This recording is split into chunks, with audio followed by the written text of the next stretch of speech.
Hey guys, what is up? Sleeping Knight 77, aka Kyle, and welcome to my trick room. Today is our Week 9 match against aDrive and the Minnesota Vikavolts. I do apologize for not having a team builder up yesterday. It has been a very busy week for me.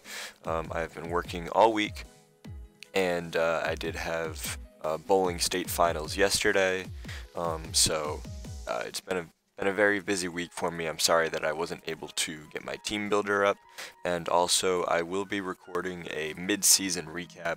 We did have our bye week last week, and I was gonna try and get it out then. However, I got a new microphone, so if you do notice like some audio like going up and down, I do apologize for that. I'm still trying to figure this thing out, but in any case, that's why I didn't release that recap, because the audio was still kind of wonky, so I wanted to try and work it out as best I could. But without any further ado, I'm going to go into what I am bringing this week, and then we're just going to go right into the battle. So I am bringing an Assault Vest, Alolan Muck with Poison Jab, Knockoff, Shadow Sneak, and Rock Slide, because he does have a Moltres, so I did want something to surprise it, just in case he thought he could set up easily on me. So I did bring the Rock Slide on Alolan Muck. I am bringing a Mega Heracross with Sub, Bullet Seed, Rock Blast, and Pin Missile. Those three moves kind of destroyed his whole team, so I felt I didn't really need the fighting move, especially because Bullet Seed is 100% accuracy. I don't need to be lowering my defense against going for a close combat against, say, the Diggersby or something like that. I'm bringing Z Xurkitree again, who Xurkitree hasn't seen the field in a while. It is Z Rain Dance with Dazzling Gleam, Energy Ball, and Thunder, because Thunder is obviously 100% accurate in the rain, and also it gets boosted under the electric terrain that Tapu Koko sets up. A standard set that I normally bring on Ferroseed, it is Thunder Wave, it's Gyro Ball, and then Stealth Rock, and T-Wave, Stealth Rock, Gyro Ball, and a fourth move that I can't, Leech Seed. So just try and suck life out of whatever's in front of me. Scarf Staraptor with U-Turn, Close Combat, Double Edge, and Brave Bird, Standard, Scarf Staraptor, and Necrozma is Speed Up Necrozma with a Totemize. Power Gem for, of course, the Moltres again, and Psychic and Dark Pulse. Those three moves kind of destroyed what he had on his team, bar Umbreon, so that's why I felt I could bring that this week. As you can see, Dan is bringing the Tapu Koko, which is what I expected him to bring. Mega Beedrill, again expected. Bronzong, Primarina, Diggersby, kind of expected that because it does kind of destroy my whole team, and Latias. So without any further ado, guys, we're just going to hop right into the battle here. And I do want to thank Knightor, who did record this video this week. It was gracious of him to do that, so I do want to thank him for doing that this week. Person who normally records my videos was unable to this week, so again, Knightor, thank you very much. I'm going to lead Alolan Muck, and he is going to lead Blackhawk, which is the Tapu Koko, which is kind of what I expected him, and he is going to Volt Switch out turn 1, and I've seen him make this play before, where he Volt Switches out, or where he switches out and goes into Beedrill if he resists something. If he predicted Knockoff or Poison Jab on the wrong Mon and he switched out, then it would have done big damage, or big damage to that Pokemon. But I go for the Rock Slide here because that is the play that he is going to make in my mind, and he reveals that he's a kind of bulky Beedrill because there's no way that that should have lived, and then I get too excited and I go for the Shadow Sneak, predicting maybe a U-turn or something. So great turn 1, terrible turn 2, and now this Grabbit is going to return, and he is going to reveal Life Orb, and he is going to knock me out. I should have knocked off on that play, but in retrospect, it's 2020. It's a free switch into the Staraptor for me, and I'm just going to go for the Double Edge, which I feel is kind of a safe play. It's going to do a lot of damage, even to the Bronzong. But so he does go into the Bronzong here, and he does reveal that he is Rocky Helmet. So this double edge, while not doing a lot of recoil to me, is going to do a ton with the Rocky Helmet. And yeah, so I am going to need to switch out, obviously. And I debated for a little bit as to what to go into, because I did predict Stealth Rock. So I decided to go with the Buggles here, which is the Mega Heracross. I debated for a little bit, back and forth, to go into the Circuitry or the Mega Heracross. But I decided to go to the Mega Heracross, and then I clicked sub on the switch out as he goes into Primarina. Mega Heracross outspeeds Primarina, and I did watch his team builder yesterday, as I am recording this on the day it's going to be uploaded, but I did watch his team builder. He did reveal that he sped Crep Muck, which means that my Heracross is going to outspeed this thing. So I feel like he kind of just sacked this thing off, seeing as to what I want to do. But Bullet Seed is obviously going to take out this Primarina very easily, and I'm still behind my sub. And for once in a P4G match, never mind. I thought I had a lead for a second. No, I forgot Muck died. We are tied up at 5-5, and he does send out his Mega Beedrill, just because it's low.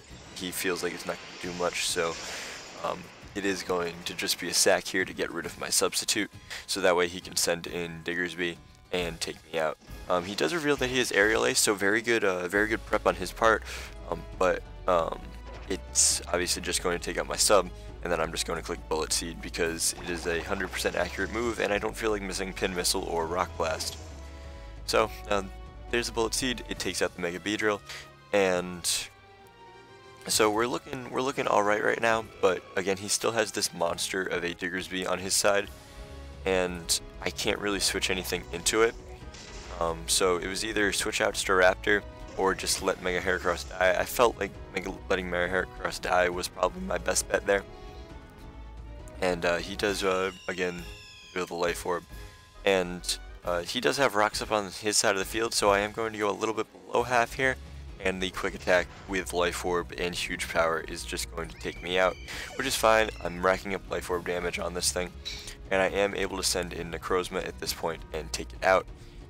I'm not going to set up the Autotomize. I don't want to risk not living a hit and then Autotomizing and then Quick Attack taking me out. As you can see, this Earthquake does a ton to me, and I'm going to live on 6. And then I'm going to pop my Berry. The Berry was specifically for Mega Beedrill. I was able to live a Mega Beedrill hit, and I was able to just recover that most of that damage off with the Berry and Autotomize up. But I decided not to do that here. I'm able to click Psychic, and he sends out his Blackhawk, and we are tied 3-3. And this is kind of where the battle takes a turn, because I switch out here, and obviously go into Ferroseed, and he's going to Volt Switch out, which isn't going to do a lot, but he does go into Latias. So I'm predicting a Draco Psychic Latias, because again, I didn't bring either of my fairies this week, so I felt like Draco was going to come, and I felt like Hidden Power Fire. But he clicks Reflect type, which I completely forgot that Latias got. I go for Thunder Wave to add insult to injury, it misses, and then he just sits here and Calm Minds, and then I forget how the mechanics of the game work, and I clicked Leech Seed because there's a Latias in front of me, and I forget that Reflect type reflected both types, and that's pretty much GG right there. It doesn't matter at this point what this Latias sets up to. He is, even if he's mono attacking, it doesn't matter what mono attack he is.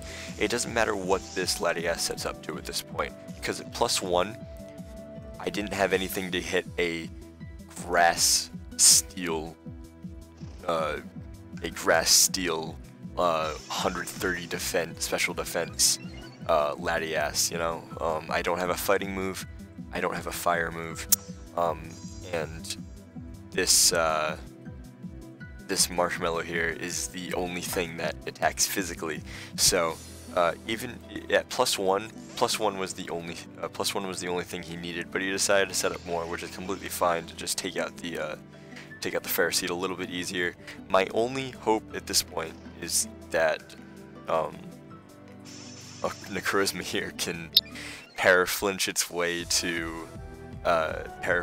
to victory over this this Latias. But I click Dark Pulse, and that's doing nothing. But I do get the flinch, and he does reveal leftovers. So if we do paraflinch, it's going to be a long battle.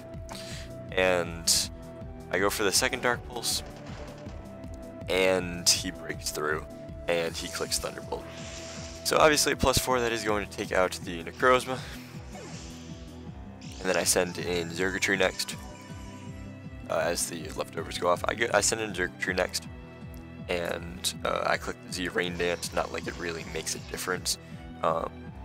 Because all 3 moves that I have are now resistant to Ferroseed's typing. Again, I had nothing for a Grass Steel type Latias. So because I wasn't expecting it, it was a very good play on his part. And at this point, I'm just looking for something, anything to go my way. Maybe a crit, maybe a paralysis. Not like it would matter in the slightest. But he does go for the Thunderbolt here. +4, I'm still resisted to that, and it still doesn't a lot, obviously. But it doesn't take me out, so I am going to go for what I feel is my strongest move, which is the Thunder in the rain, at base 173 special attack, and that did 0. That I'm pretty sure the Dark Pulse did more, because it's resisted. The Thunderbolt goes off, and unfortunately Zergatry is going to go down. He's going to get his leftovers recovery, and I'm left with a Ferroseed that has Gyro Ball. So it was a very good game to Dan. The Reflect type was a very good play, but all in all, I felt like this was a lot better battle than the 2-0 I had against FX. I've said to numerous people now that this battle felt a lot closer than 3-0, than the FX match did to 2-0. So a very good game to Dan, obviously. If you don't know who he is, please go check him out. I highly encourage it. Dan is one of the best content creators there is, obviously. Just to add more insult to injury, his Thunderbolt paralyzes me. But again, look at that Gyro Ball damage, because the special attacks were doing nothing. Gyro Ball's doing a ton to this thing. And in all of my league matches now, no matter what mod I paralyze, it has not gotten paralyzed once. So again, a very good Dan to Dan, a very good game to Dan, aka aDrive. He is, again, one of the best content creators on Twitch. He's one of the on Twitch and YouTube. He's one of the biggest Pokemon YouTubers there is right now. So if you don't know who he is, you've probably been living under a rock. But I do highly encourage you to go check him out. But until next time, guys, I am Sleeping Knight 77. All the P4G links will be in the description down below. Next week we play Leo and 6-Foot Hacks, so again, a very tough matchup next week. So until next time, guys, I am Sleeping Knight 77, aka Kyle, and I am going to go to sleep. Good night.